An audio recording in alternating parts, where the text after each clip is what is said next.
ये जानना चाहते हैं कि यदि आपका बच्चा बहुत ज़्यादा ज़िद्दी है तो किस तरह से आप उसे मैनेज कर सकते हैं। क्या आप अपने बच्चे को कंट्रोल करना चाहते हैं? क्योंकि जब भी वो ज़्यादा टीवी देखता है, आपको ये लगता है कि आपकी एक आवाज़ पर उस बच्चे को वो टीवी देखना बंद कर देना चाहिए। आपकी एक आवाज़ पर बच्चे को मोबाइल फ़ोन हाथ में दे देना चाहिए। आपकी एक आवाज़ पर बच्चे को चीखना चिल्लाना बंद कर देना चाहिए। हाय, मैं हूँ प्रीति और आज हम जानने वाले हैं कुछ बच्चों को कैसे मैनेज करना है उसके ऊपर। अब ये जो शब्द मैंने आपसे कहे, बच्चों को कैसे कंट्रोल करना है, एक्चुअली ये गलत शब्द है। बच्चे आप इसलिए पैदा नहीं करते हैं कि आप उन्हें कंट्रोल कर सकें, बट यस, काफ़ी बार बच्चों को डिसिप्लिन में रखना ताकि वो एक अच्छे इंडिविजुअल की तरह, अच्छे नागरिक की तरह बड़े हो, कुछ उस तरह से रिस्पॉन्सिबल और जवाबदेह वो बने, उस तरह से आप उन्हें बड़ा करना चाहते हैं, तब डेफिनेटली आप चाहेंगे कि वो अच्छे डिसिप्लिन तरह से बड़े, अच्छे डिसिप्लिन तरह से वो लाइफ में ग्रो करें।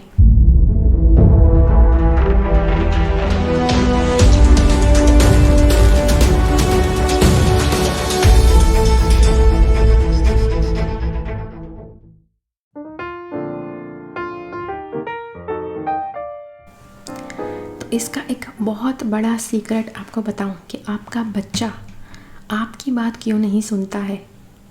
उसका ये बहुत बड़ा सीक्रेट है कि बच्चा आप ही से सीखता है। जैसा बर्ताव आप करते हैं, जैसा बिहेवियर आप करेंगे, उसी बिहेवियर के ऊपर से आपका बच्चा भी सीखेगा।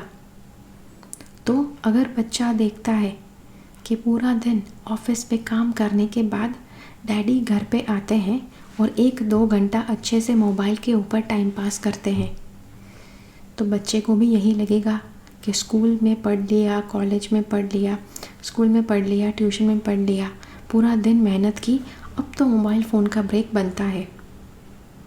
बच्चा देखता है ओके कि मम्मी पूरे घर का खाना बनाती है, घर का ख्याल रखती है, सारा काम ख़त्म हो जाए, उसके बाद एक बार टीवी के सामने बैठ गई तो पापा भी उन्हें उठा नहीं सकते हैं उनकी जगह से। तो बच्चा ये भी सीखता है आपसे। उसको लगता है कि क्या टीवी पर, हाँ टीवी के ऊपर तो वो कुछ भी देख सकता है, उसको जो अच्छा लगे वो। तो आपको बच्चे के बिहेवियर के ऊपर से आपको पता चलेगा कि वो किसकी नकल करने की कोशिश कर रहा है। किसकी नकल करेगा? जिसको घर में वो सबसे ज़्यादा देखता है। अब घर में अगर वो पेरेंट्स को ज़्यादा देखता है तो पेरेंट्स की नकल वो करेगा। अगर घर में काम वाली बच्चे का जो ख्याल रखती है, उस लेडी को या उस व्यक्ति को उसने ज़्यादा समय देखा है तो वो उस व्यक्ति की नकल करेगा। तो ये बात देखिए, किसकी नकल वो करने की कोशिश कर रहा है, किसकी तरह वो बनने की कोशिश कर रहा है। और आपके खुद के बर्ताव में, आपके घर में जितने लोग हैं, सारे घर के लोग हैं, उनके बर्ताव में अगर कुछ आप बदलाव ला सकते हैं, आप क्या बच्चे के सामने बात करते हैं, क्या डिस्कस करते हैं, अगर उसके ऊपर आप रोक लाते हैं तो काफ़ी ज़्यादा बच्चे के बिहेवियर में आप बदलाव पाएंगे। सबसे पहले बच्चे के सामने झगड़ा करना बंद कर दीजिए। काफ़ी ज़्यादा पेरेंट्स बच्चे के सामने लड़ते हैं, बच्चे के सामने पता नहीं। अब आई डोंट से कि लड़ना नहीं चाहिए। जितने भी स्पाउसेस हैं, जितने भी हस्बैंड वाइफ हैं, झगड़ा होने ही वाला है, चाहे लव मैरिज हो, अरेंज्ड मैरिज हो, चाहे आप एक दूसरे से बहुत ज़्यादा प्यार करते हैं या बिल्कुल प्यार नहीं करते हैं, झगड़े तो होने ही वाले हैं। बट बस वो जो झगड़ा है बच्चे के सामने मत कीजिए, ओके? बिकॉज़ बच्चा नहीं जानता है, बच्चा दुनियादारी नहीं जानता है। बच्चा जो बड़े बड़े प्रॉब्लम्स हैं लाइफ के वो नहीं जानता है। बच्चे का मन तो बिल्कुल सरल होता है, डिपेंड्स ऑन उसकी एज कितनी है। जैसे जैसे बच्चा बड़े होते जाता है वो समझेगा, अलग अलग प्रॉब्लम्स को समझ पाएगा। लेकिन 3 साल के बच्चे के सामने आप इन्फ्लेशन की बात करते हैं, दुनिया के प्रॉब्लम्स की बात करते हैं तो बच्चा नहीं समझ पाएगा। बच्चे को जिस टाइम पे जो समझ में आता है उसी चीज़ की बात कीजिए उसके सामने। दूसरी बात, बच्चा जब भी सवाल पूछता है जवाब दीजिए।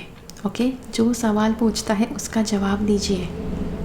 आप उसके सवाल का जवाब दो या ना दो, दोनों केसेस में बच्चा सीखेगा। अगर आपने अच्छे से रिस्पेक्ट से बच्चे का सवाल का जवाब दिया, प्रेम से जवाब दिया, तो वो भी जब आप उसे पुकारेंगे प्रेम से जवाब देगा।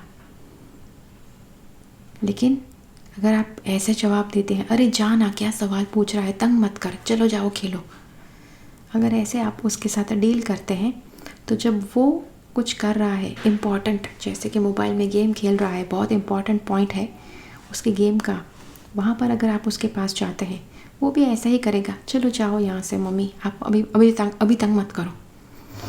हो सकता है ऐसे जवाब वो ना दें, लेकिन उसका एटीट्यूड तो कुछ ऐसा ही रहेगा आपके प्रति भी। अगर आपने उसे ऐसा जवाब दिया है तो उसे ऐसा सी, अगर ज़बरदस्ती आपकी शादी कर दी गई, ज़बरदस्ती आपसे बच्चे पैदा करवाए गए, कि जहाँ पर आपको लगता है कि अरे यार ये बच्चा अब मैं नहीं संभाल सकती हूँ या मैं नहीं संभाल सकता हूँ, तो यार ये आपका प्रॉब्लम है। जब वो प्रॉब्लम आपको पता है कि शादी करने के बाद मिलन करने के बाद बच्चे होते ही होते हैं, वो चीज़ आपको पता थी, तो वो कैसे आप किसी के दबाव में आकर आपने कर लिया। और अगर आपने कर लिया तो आपकी ज़िम्मेदारी भी है कि आप बच्चे की ज़िम्मेदारी उठाओ। अगर बच्चा दिन में 1000 सवाल पूछता है, आपकी ज़िम्मेदारी है कि आप उस 1000 के 1000 सवाल के जवाब अच्छी तरह से दो, अच्छी तहज़ीब से दो। अगर आपको स्ट्रेस के इश्यूज़ है, अगर आप काफ़ी स्ट्रेस आउट हो जाते हैं आपके काम की वजह से या किसी और रीज़न की वजह से, और स्ट्रेस में आकर आप काफ़ी अनाप शनाप शायद बोल सकते हैं बच्चे को, गुस्से में आकर उसे बोल सकते हैं, मार सकते हैं, अगर ये चीज़ आप कर देंगे तो ये भी आपका प्रॉब्लम है, बच्चे का प्रॉब्लम नहीं है।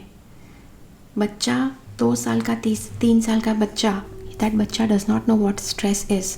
तो अगर आप स्ट्रेस आउट होकर उसके ऊपर हाथ उठाते हैं तो उसमें भी आप ही की गलती है।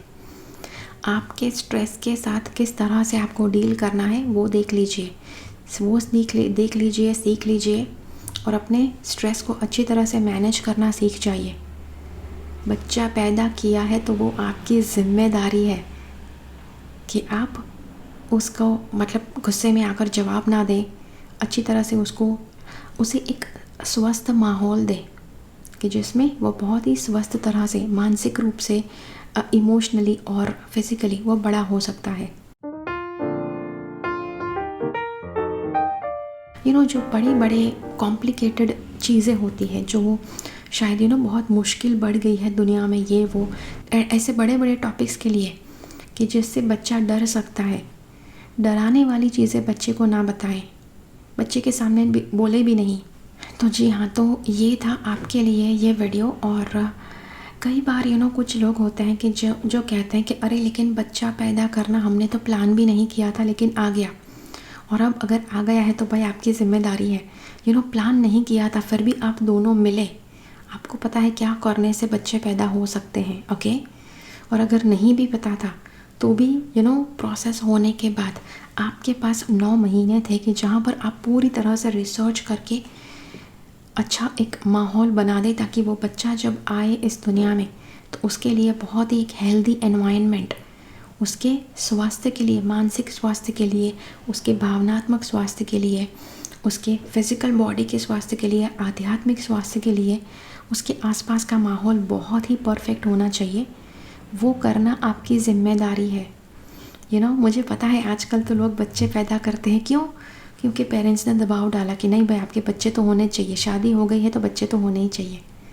एक बच्चा हो गया, उसके बाद दूसरे बच्चे के लिए दबाव। भाई अगर आप दबाव में आकर बच्चे पैदा करते हैं, फिर भी आप बच्चे के ऊपर वो सारा गुस्सा नहीं निकाल सकते हैं, आपका प्रॉब्लम है अगर आप दबाव में आ गए तो।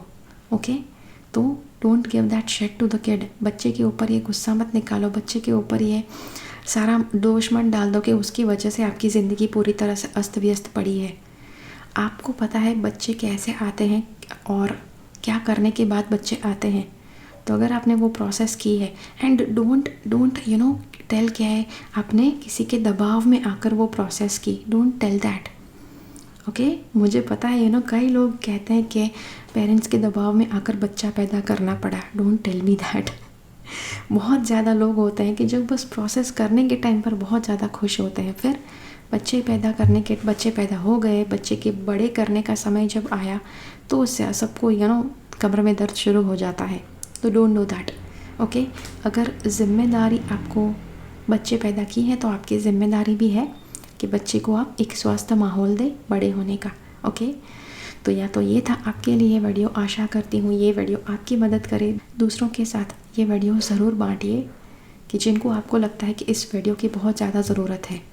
ओके एंड अगर ये वीडियो आपको अच्छा लगा है तो लाइक बटन ज़रूर क्लिक कीजिए और मिलते हैं अगले वीडियो में फिर से। तब तक के लिए keep following the path of your soul's purpose because you are born for a reason. Thank you so much for watching. Bye bye. मेरे चैनल से सब्सक्राइब रहे, सब्सक्राइब बटन क्लिक करके और बेल आइकन को क्लिक कीजिए। उसके बाद जो ऑप्शन आपको मिलता है उसमें से ऑल नोटिफिकेशन सिलेक्ट कीजिए ताकि हर एक वीडियो का नोटिफिकेशन आपको मिल पाए।